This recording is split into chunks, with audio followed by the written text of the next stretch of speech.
Hi, I'm Chris Cole with Sweet Valley Hives in Sweet Valley, Pennsylvania. In this video, we're going to discuss the standard Warre Hive as compared to the Sweet Valley Warre Hive and the upgrades that we've provided. Before we do that though, we would like to mention one thing, and that is that at Sweet Valley Hives, we don't believe there's any wrong way to keep bees. Anyone involved in the preservation of the honeybee has our full support. The Warre philosophy is one that we simply embrace and promote.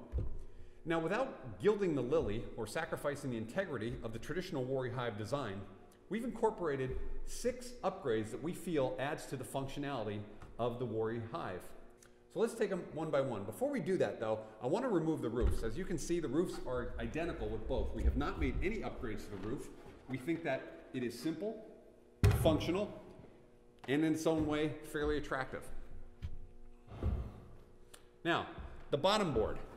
The bottom board for the traditional Warre Hive was literally a flat board with a 12 centimeter opening and an alighting board from which the bees could lift off or land. It really provided no other purpose other than a place on which to set the rest of the hive. By comparison, at Sweet Valley Hives, we've taken the bottom board concept and we've made it far more functional. By taking the design and incorporating an 8-mesh screen onto the bottom board, we now have defense against parasites like the varroa mite, the wax moth larvae, and so forth. In the back of the bottom board, we leave a 5mm opening into which you slide a mite board. So the mite board slides in after being sprayed with something as common as cooking spray. The mites, when they've been groomed from the colony, will have a place now to fall. They fall through the floor and onto the mite board, requiring that every 10 days to 2 weeks, you scrape it off, respray it, reinsert it. There's a 1 centimeter shim running around the top, which provides the opening for the bees to get in and out. Secondly, the quilt box. The quilt box on the traditional Warre Hive was simply a frame with a cloth stretched over it. This held the organic material that provided the insulation or the moisture control. The problem with this was that it sat right on top of the hive, on top of the third box. This gave the colony access to that cloth, which they would propolize or glue right down to the slats. So trying to take this off is going to be very difficult, if not impossible. What's worse is they may actually chew right through the cloth, releasing all the sawdust down into the hive. We've experienced this, and it's quite a mess to try and clean up. So what we've done at Sweet Valley Hives is we've taken, number one, created what we call a propolis screen. This is a 1 centimeter frame with 8-mesh wire over it. This alone prevents the colony from gaining access to the cloth of the quilt box. The quilt box, rather than wrapping the cloth around the outside, there's still potential, even with the propolis screen, for that cloth to sag down, giving bees access to the cloth and creating the same problems we're trying to avoid. So we built it up as a 1 centimeter shim. This sits on top of the propolis screen. Now, together, there's a 2 centimeter space between the bees and the bottom of the cloth. This has been working out great for us as the bees cannot access the cloth, and we have not sacrificed the functionality of the insulation or the moisture control system.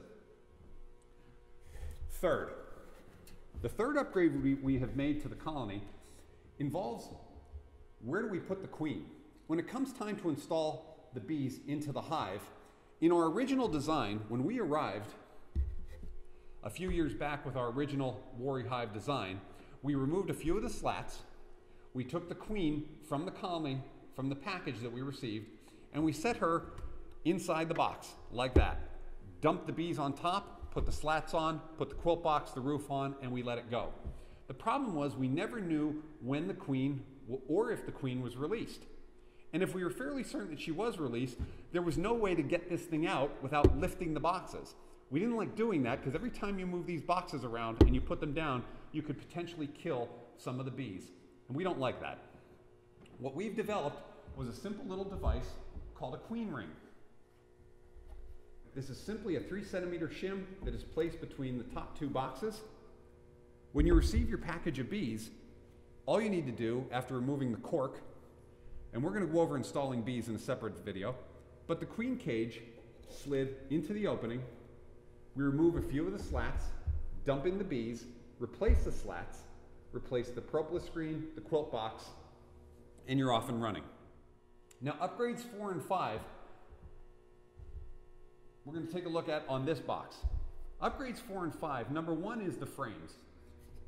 The frames themselves have comb guides. Now some might argue that this is a violation of the Warre principle, but it's very necessary because many of the states in the Union require that your hives be inspectable. That means that your frames need to be removable. Now, oftentimes I'm asked, how come one is longer than the other? Well, it's actually why is this one so short? And that brings us to one of our other upgrades. And that upgrade is that all of our hives have windows. So we make one leg of the frame shorter than the other so as not to obscure your view. In the traditional hive design, without windows, the only way we could decide what was going on was to literally put our ear against the boxes to find out if the bees were, number 1, still alive, and if they were they in the top box, the second box, or the third box?